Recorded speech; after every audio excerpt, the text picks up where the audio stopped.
All right, so in this video, I have a haul video. Got a bunch of new pickups recently. Figured I'd show you guys a bunch of them, and a handful of these I'm going to be doing dedicated videos on pretty soon on the channel, so stay tuned for that. But let's go ahead and get into it because there is a ton of pairs here. If you guys don't know, I'm Hess. This is my sneaker channel, and if you guys don't follow me over on Twitter and Instagram, feel free to do so at heskicks, as well as TikTok now, which is weird to say that I'm trying to do stuff on there. But you know, it's a different day and age for social media, I guess. Anyway, we have a bunch of things. I don't know. I guess we'll start up here because this is a red brick box. Pretty crazy. Off-white CO Nike. Lots of details on this box. The color of the inside is very vibrant. But we have a pair of shoes that are loved and hated. I would say probably 90% hated though, maybe 10% loved. I'm not in a hating stance on these yet, but they're not the most magnificent pair of Air Force Ones or Off-White sneakers to have released. And that's saying it respectfully, rest in peace, Virgil. But this is a Off-White Air Force One mid. Now, I like Air Force One mids personally. I've always liked the strap across here. It's easy to actually wear loose, and it's something that you can actually wear relaxed. The low tops, obviously, I think are probably fan favorites, but the mids have always been kind of nice to me. It kind of has the same collar height as like a Nike Dunk High, to be honest. But any which way, this is a very interesting, weird pair of Air Force Ones, especially the first thing that draws your attention is this weird color block on the side of the shoe with the extra grip tread thing going on there. It's very, very interesting and a very unique take on an Air Force One. Lots of different details of the shoe, which makes this a really easy one to love and hate. But it's definitely not one that people are really feeling. And the resale market is pretty much not happening on these at all. Anyway, way, I'll do a detailed video on these, so stay tuned on my channel because it's an interesting concept and an interesting talking piece, to say the least. But it's also something to note, that is one of the handful of shoes that I'm going to show you guys that not all collaborations are bangers, man. It doesn't matter who you are or what your resume is. A lot of these people are trying to think outside the box and create something that maybe we've never seen before. And because of that, you know, it's going to have extra criticism. It's not in a safe zone anymore, which I think is something that can go obviously either way, positive or negative. This pair is a pair that I got sent over from Adidas and Pharrell. Big shout out to them for sending over some more love. This is a wild, crazy animal print. Comes with some extra laces, has green laces on, orange midsole, and kind of a smoked out cage here with gray and then black outsole. But really, you have this really interesting camo pattern or animal print pattern, if you will, with the pink and then the black. Almost looks panda-ish, but not. And then yeah, just a bunch of crazy different colors going on here. But this is a really wild one, literally. But shout outs to Adidas and Pharrell for sending this one over. I got this one when I was out away at the coast, and now I'm back, and yeah, it's fun to be able to get those. Another one that I got, an interesting one. This is from No Two Ways. They have a pure white colorway that they are releasing or did release. If you haven't heard of No Two Ways, it's like an independent brand, which is actually pretty rad. They did a great job on this model as well. I think the model overall, the color blockings and stuff have been really good. This is a pure white version. They had a black version as well. But they have a really nice cult following for people that are actually interested in the shoe. I'll link them in the description, as well as any of the other sneakers in this video. But I like that they have the old school sort of overlays, cut and sew overlays on a pair of sneakers. A mesh tongue on it. They have a double layer around the collar of the shoe right here, which is kind of interesting as well. Nice, real beefy midsole on here as well. So it's definitely a well-made pair of sneakers, but a really cool independent brand, and appreciate them for always showing some love. Next, we have another collaboration that's kind of not. I would say it's lukewarm, unfortunately, but I know why they did this collaboration. This is from Union LA, and we have a pair of Cortezes. So I hit on a pair of these. I don't even remember where I got them, honestly. It was not anything super hyped up, but the resale prices are super low on these as well. Quality materials are decent.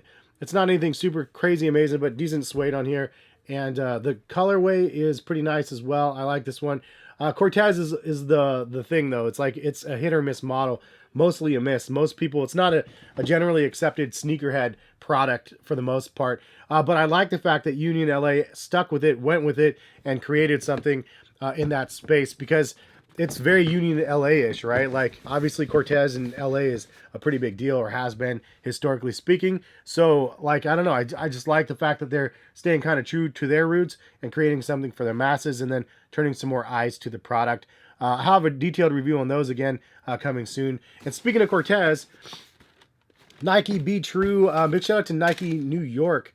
They actually sent over this pair, reached out to me on email and asked if they could send a pair. I was like, yeah, for sure. I was hoping they would send the Dunks, not to be greedy, but the Dunks are pretty phenomenal because they have like a tearaway upper, or like a rub off upper that reveals like kind of rainbow panels across the Dunks. They look really, really dope. It's something I'm eyeballing. Haven't pulled the trigger on a pair of them yet, but they did send the Cortezes that I don't think that as of this video they're released yet in the US, but they're coming very, very soon. First of all, I really like the presentation of the swooshes on the sides. There's 3 different ones that kind of overlap and then create sort of a multicolored effect going in the middle there. You also have, is this a carabiner? I don't really know what the name of these things are, but this is like a nice little clip that they added in for some added cool factor, I guess. So this is part of the Be True collection from Nike, and if you didn't know, it basically supports like Pride Month and whatnot. And I think that it's kind of one of those collections that people love or hate. Obviously, there's a lot of people that just disagree with the Pride Month and what Pride represents and the rainbow and everything else. And I did a post on Instagram and TikTok about it, like the rainbow wall behind me, because honestly, I just like rainbows. But I also do know that like a rainbow is a symbol for pride, and I don't have a problem with it. Obviously, most of us have people around us that have been impacted in some way, shape, or form because of discrimination based upon their own biology and preferences. And I don't have a problem with any of that. I'm secure enough as an individual that like, I like rainbows. I think they look cool. And if it also has a dual meaning and supports pride, I don't have a problem with that at all, because I think that is very, very important that there is equality. And I think that's kind of it. Like, at the end of the day, for me, always life is just a golden rule. Just treat others as you want to be treated. Not too difficult. I'm not a religious person, but it's something that I firmly believe in. So I don't know. I appreciate Nike for sending these over. I know it's going to be controversial. That being said, let's show you guys a couple of the other things. Another collaboration, and again, some of these collaborations are lukewarm.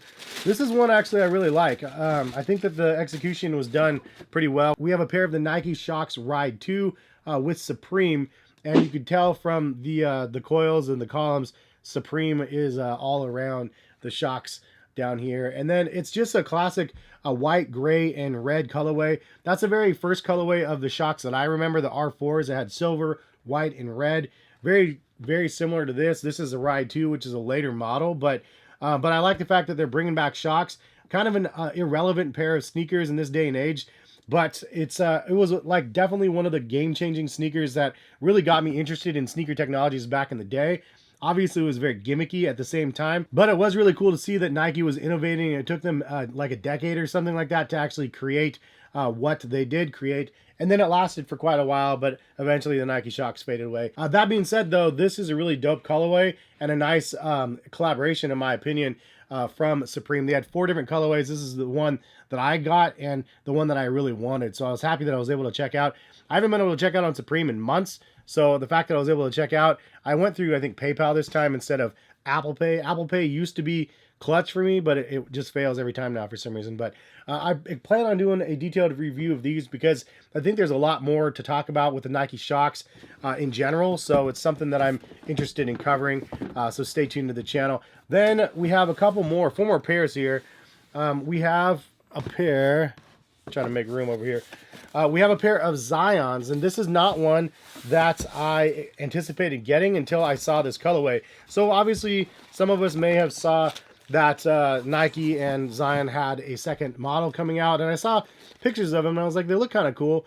Then I saw this colorway, I was like, whoa, this one's kind of fire because it's a voodoo-inspired like colorway, but it's also something that is very lifestyle-driven. And because of that, I was like, you know what? They're really trying to bridge a gap here between performance and lifestyle. It's a performance sneaker, but this is one that I thought might be able to cross over pretty well to the lifestyle segment. So I will have a review of these as well on my channel because I am very interested in wearing them. I haven't actually tried them on yet. As you can see, the laces are on here still. But I will have them on feet as well as all the shoes in the future videos here.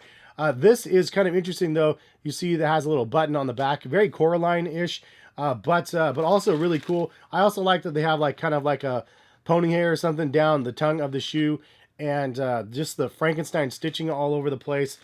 It's just a really nice colorway. The color blockings are great as well, but then it took it up one notch because I took the other shoe out and I looked and I was like, whoa, they're mismatched. And that's not something I really noticed on the pictures. You see the back collars are mismatched around the toe box, and the front of the shoe is mismatched as well. So I like the fact that they added that into the mix for a really nice colorway of the Zion 2.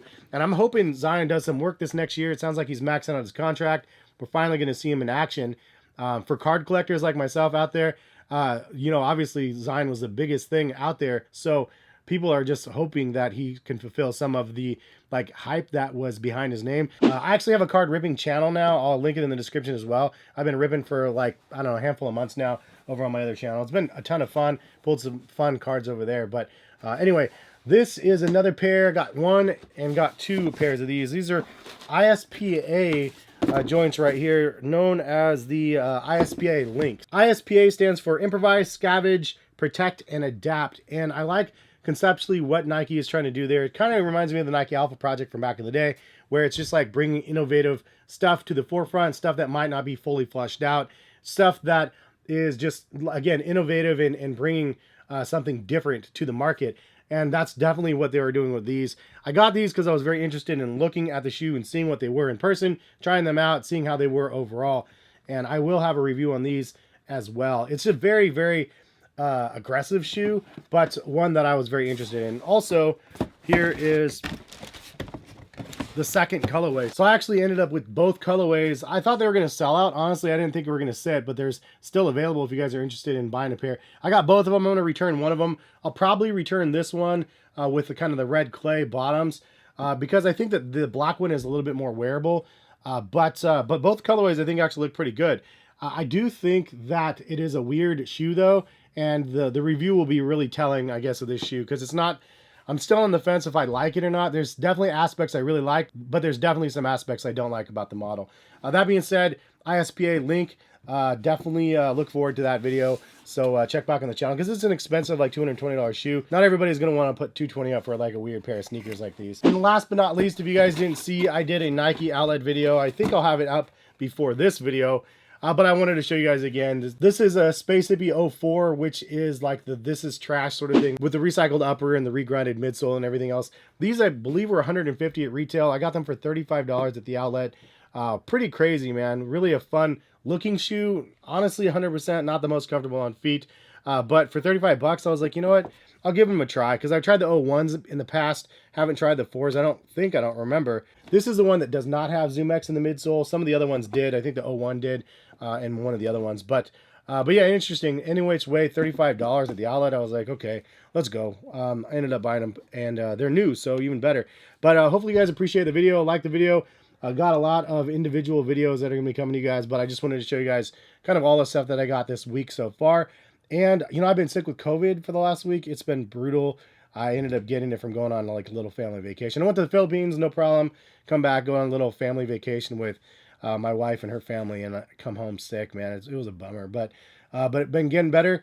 And yeah, hopefully I'll be able to be on top of the content in the next week or so. And appreciate you all for stopping by and watching. If you guys did like the content, drop a like. If you guys want to buy any of these shoes that you guys see out here, check the links in the description. Collective Kicks, I always post a bunch of sneaker deals for you guys, so feel free to check that out. And as of right now, I think Adidas has a 30% off sale still going on, so we're checking that out. But hopefully we'll see you guys back on the channel for some of these detailed reviews and some more videos. So yeah, thanks for watching. Peace, guys.